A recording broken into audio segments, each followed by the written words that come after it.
Olá, tudo bem com vocês? Espero que sim, sejam todos muito bem-vindos aqui ao nosso canal Transcendência.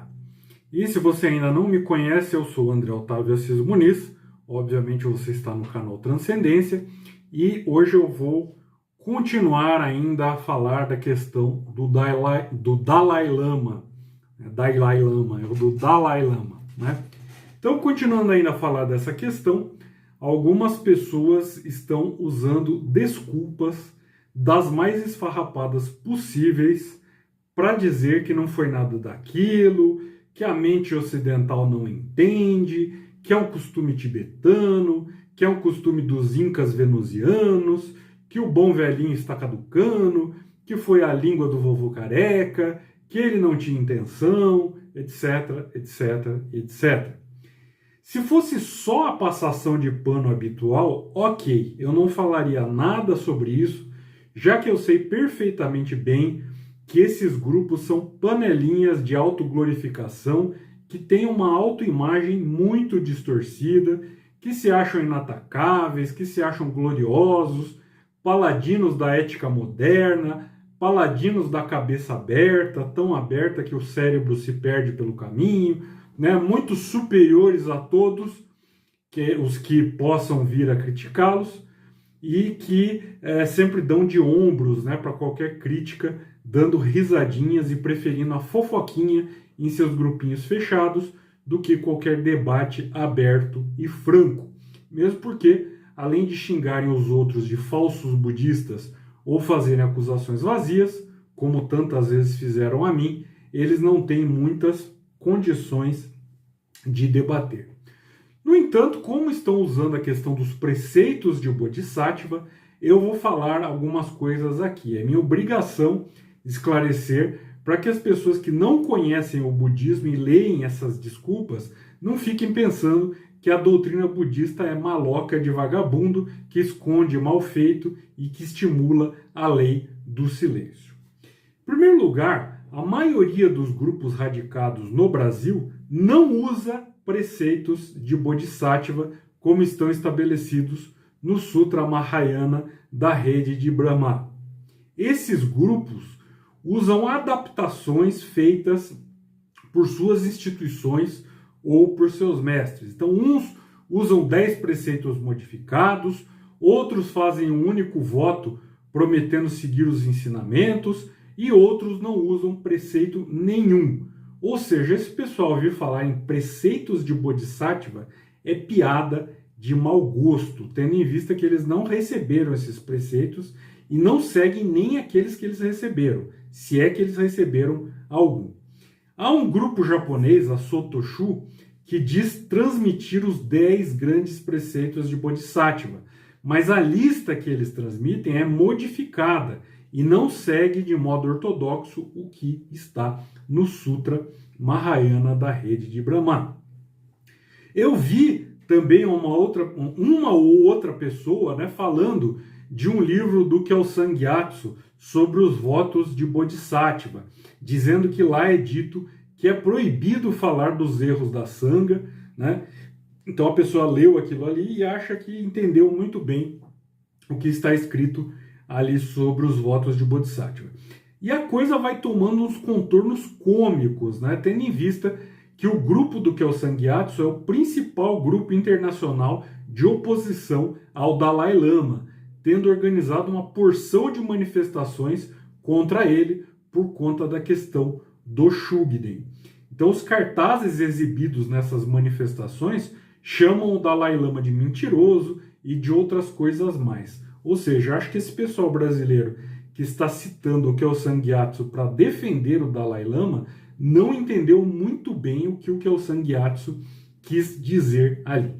Enfim, eu não vou entrar aqui nesse mérito, mas eu quero falar apenas do voto de Bodhisattva que consta no Sutra Mahayana da rede de Brahma e que está sendo usado de uma forma muito covarde, muito leviana, para justificar a passação de pano para o Dalai Lama. O voto em questão está expresso no 6º preceito maior e diz que um discípulo de Buda não deve difundir os erros ou infrações de monges bodhisattvas e leigos bodhisattvas, ou de monges e monjas ordenados de acordo com o Pratimoksha Hinayana. Ele não deve criar causas, condições, métodos ou karma de discutir as ofensas da Sangha. Então o texto diz, se ele discute as faltas ou equívocos que ocorrem internamente na Sangha, ele comete uma ofensa maior. O 13º preceito menor fala sobre caluniar pessoas virtuosas, tais como mestres, monges, monjas ou outras pessoas de elevada posição, dizendo que eles cometeram ofensas ou que quebraram preceitos. E o 19º preceito menor diz que não devemos espalhar rumores com intenções maliciosas, fazer fofocas e espalhar rumores e calúnias, criando discórdia e desdém para com pessoas virtuosas. Então vamos entender a intenção desses preceitos. Nós não devemos ser fofoqueiros e sair espalhando aquilo que vimos ou ouvimos no interior da Sangha para qualquer um, sem termos certeza do que vimos e do que aconteceu de fato. Entendam bem o que está escrito no texto. Não discutir, ou seja, não ficar rumorejando, balangando o beiço, espalhando conversinha, né? Como diz a malandragem, jogando comprimido, teleguiando os outros, né? Isso não quer dizer que o preceito manda esconder a podridão, não quer dizer que eu vou ver o erro e vou cruzar os braços, que eu não vou denunciar, que eu não vou atrás das autoridades legítimas para que o erro seja coibido e punido. Quer dizer simplesmente que eu não devo ficar fazendo fofoquinha que não leva a nada, que eu não devo ficar espalhando diz que me disse só com a intenção de denegrir alguém. O 13º e o 19º preceitos também são claros. Caluniar, espalhar rumores com intenções maliciosas é proibido. Denunciar o erro não é proibido, é obrigação. Né? O Sutra Mahayana do Nirvana, ele diz que quem vê o erro e não faz nada, dando como desculpa os seus votos de Bodhisattva, não é verdadeiro Bodhisattva, mas sim um hipócrita. Né? Então, aquilo que o Dalai Lama fez foi público, foi filmado, o mundo todo viu, ou seja, não se trata de algo que ocorreu no interior da Sangha, e além disso, se um monge vê o outro cometendo um abuso, ele deve relatar isso imediatamente ao superior da comunidade.